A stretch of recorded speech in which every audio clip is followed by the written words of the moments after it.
How you doing today? It's me, David, coming to you from the Beatles Corner. We are collecting the Beatles 101. It's a landmark anniversary day here in Beatle Land. And it's kind of bittersweet, and I'll tell you why in a minute. It is the 60th anniversary of the release of this landmark. And yes, here in the States, I can safely say this was a landmark album. Meet the Beatles. Released today, January 20th, but 60 years ago in 1964. And man, you know, it's just it's really, like I said, bittersweet because I'll be 60 soon myself in another, oh my goodness, in next year in 2025. But anyway, this isn't about me, it's about this album. Now, despite the fact Capitol says on the front here, the first album by England's phenomenal pop combo, it is not the first album. We could just say the first official Beatles album was the Please Please Me album, released in England. Even here in the States, it wasn't the first Beatles album released. This was 10 days earlier, introducing the Beatles. And, yeah, well, what can I say about this album? It's essentially the Please Please Me album in a slightly truncated form, released here in the United States on VJ Records. But we'll talk about more about all that in other videos. I do have a video about this album, How to Spot a Fake, so check that out. But we're talking about Meet the Beatles today and the impact it had on kids here in the United States up to and including and past the day it was released. Now, Capitol Records passed several times on releasing Beatles music, which is why it was released on VJ, Swan, Tolly, I think maybe one or two other labels here in this, minor labels here in the States. Until, legend has it, you know, until they were scheduled to appear on the Ed Sullivan Show in February. Then Capitol figured, hey, let's do something with this band. There seems to be some chatter about it. If they're on Sullivan, then, you know, they've got to be halfway decent. So, great, I mean, just liner notes, great, good, really good liner notes on the back. It's actually the only, off the top of my head, Capitol album that has a real, it's like substantial and meaty liner notes that aren't like really a lot of fluff. Basically, these are the Beatles. We're going to sell them to you. Not that we have to. Here's a bit about them. And even mentioning that that they performed at the Royal Variety Performance in London, an appearance before Princess Margaret, the Queen Mother, and Lord Snowdon. And thanks to that show, The Crown, I know who all of those people are.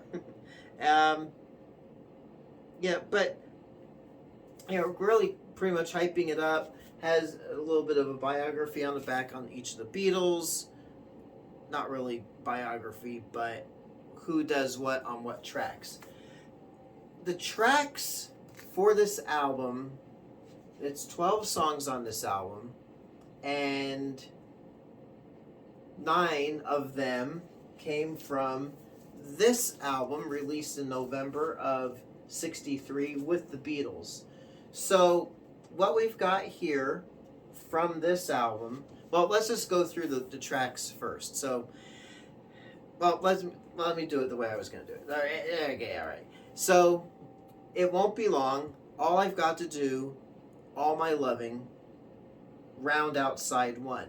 Now, starting off side 1, Capitol added their first Beatles Capitol single on here, I Want to Hold Your Hand, backed with I Saw Her Standing There, which was pulled from the Please Please Me album, and also appeared on the Introducing the Beatles album. I Saw Her Standing There, that is. Then the B-side to the I Want to Hold Your Hand single from England, which is This Boy. So you got I Want to Hold Your Hand and their B-sides from here in the States and England.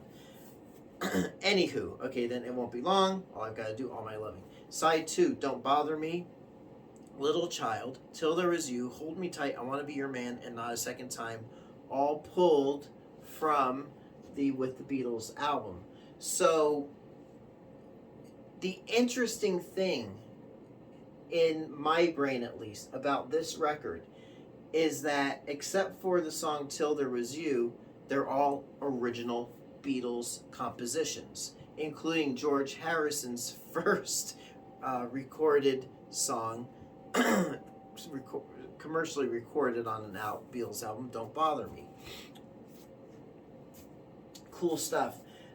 In fact, the songs on this album were so substantial and so impactful that on their initial Ed Sullivan Show appearance, February 9th of 64, of their 5 songs, you had 4 of those came from this album. All My Lovin', Till There Was You, I Saw Her Standing There, and I Want to Hold Your Hand. They also included She Loves You, which was a single here as well, which would appear on the Beatles' second album here in the States.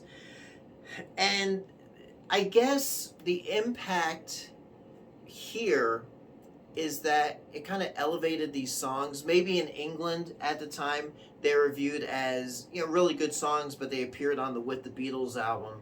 But these songs, because they appeared on the Sullivan Show, really became pretty iconic, I would say.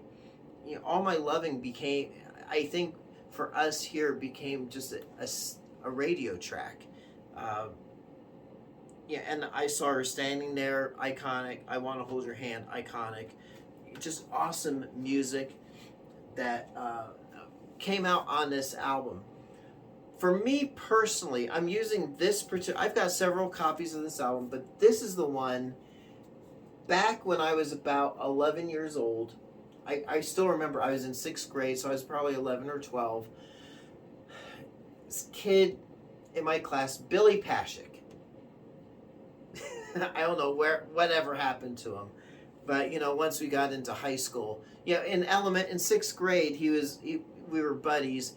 Once we got into junior high, the next year, he became too cool for me.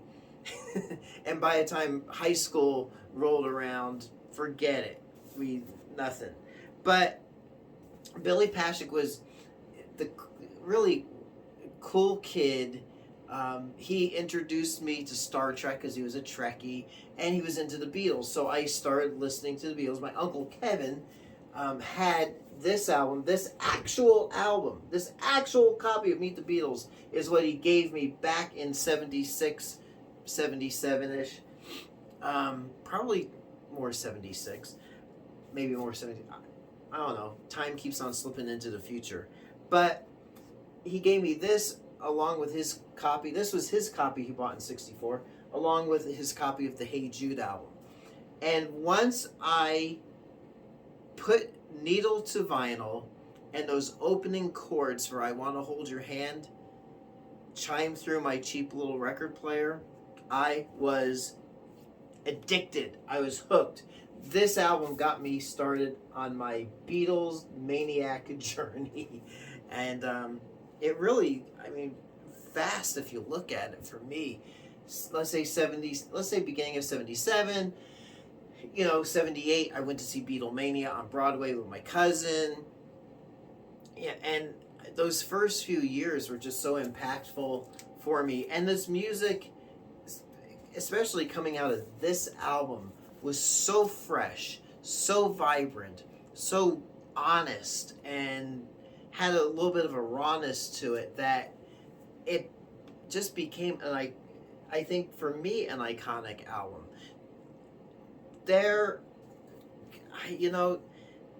I enjoy subsequent Beatle albums, but I think in my opinion, for me, no Beatle album sequentially had as much of an impact on me until the American Rubber Soul album. I got that. Didn't have such an impact on me as this one did. Not even Sgt. Pepper, not the White Album, not Abbey Road. It was this album that really did it for me. And still, I just got done listening to it, and it's like visiting an old friend. And in fact, when I listened to my copy of With the Beatles, and I put needle to vinyl, and it starts out with "It Won't Be Long," I feel like there's something missing. There's a few songs missing. It's like I plopped the needle in the middle of side one. That's how impactful, and influential to me this album is. So happy 60th anniversary. Meet the Beatles. I do believe it is a landmark album. It is probably, again, my opinion, the most important Beatles album that was ever released here in the States, because it's what broke the Beatles into the American market. Without, and you can say what you want about the Capitol records, the Capitol albums, this is the one. Without this, in this format, in this packaging, I think if we got With the Beatles, it would have had an influence. But the fact that the singles, I Want to Hold Your Hand, back with I Saw Her Standing There, which was getting airplay, was included on this album and not included on this one, is really what broke Beatlemania here in the States. Of course, there was all the hype and all the promoting, but really, it's this album. So there you go. What are your memories of Meet the Beatles? If you grew up here in the States in that time period, the 60s, the 70s, going into early 80s, and listening to this album, what effect has it had on you? If you are not from the States and you discover this album in your country, maybe as an import, what do you think of it compared to With the Beatles? So there you go. I have a lot to say about this album. I'm trying to keep the video as short as I can without rambling too much. So With the Beatles, or no, Meet the Beatles. There you go. I'm excited. Gotta get Bill Murray the K in here to do some promo. So anyway, let me know in the comments what you think of it, and we'll leave it there. So until next time, it's me, David, coming to you from the Beatles Corner. We're collecting the Beatles 101. I'll catch you on the flip side. Happy collecting, and thank you so much for watching.